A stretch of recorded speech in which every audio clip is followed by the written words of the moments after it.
Il y a des portes qui se ferment dans ta vie et sur le moment, tu es persuadé que c'est un échec. Et moi, j'ai vécu cela et je peux te partager un témoignage pour que tu vois que parfois, Dieu transforme le mal en bien. À l'époque, je travaillais pour une société de conseil et on m'a proposé l'opportunité incroyable de m'expatrier dans le pays où je rêvais de vivre. Sur le papier, c'était l'opportunité d'une vie. Il y avait une mission sur laquelle mon profil avait été identifié, j'ai passé les entretiens et j'ai été prise.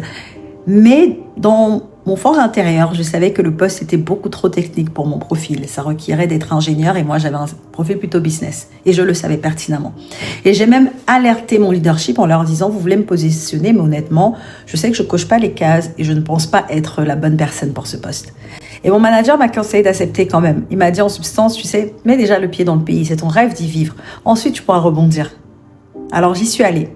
Et sans grande surprise, je n'ai pas fait l'affaire sur le poste parce que je n'avais pas les compétences techniques requises. Et je me souviens lorsque le client a mis terme à ce contrat et que je me suis retrouvée sans rien, sans perspective de rebondir, j'ai demandé, Seigneur, pourquoi tu as permis ça? Pourquoi tu m'as permis d'arriver dans un pays dont j'avais rêvé pour ensuite me retrouver sans mission? Comment est-ce que je vais faire pour payer mes factures si je ne rebondis pas? Pourquoi me faire vivre ce rejet alors que moi-même, j'avais identifié le risque avant de partir? Pourquoi tu n'as pas anticipé ça pour m'éviter cet échec et cette humiliation? Sur le moment, j'ai vu une porte qui se fermait. Aujourd'hui, j'ai compris que c'était une redirection.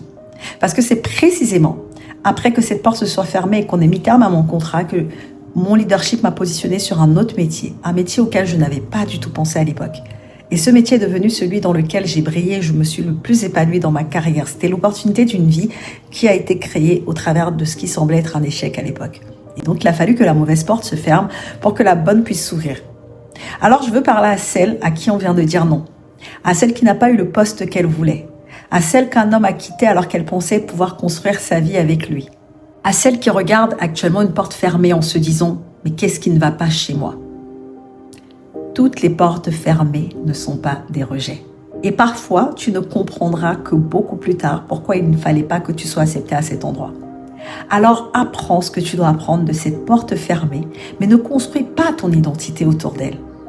Parce que si tu restes trop longtemps devant la porte qui vient de se fermer, tu risques de ne pas voir celle que Dieu est en train d'ouvrir juste à côté pour toi. Et je te le dis en ce moment, alors que moi-même j'ai traversé ces saisons et que j'ai besoin de me rappeler constamment cette vérité.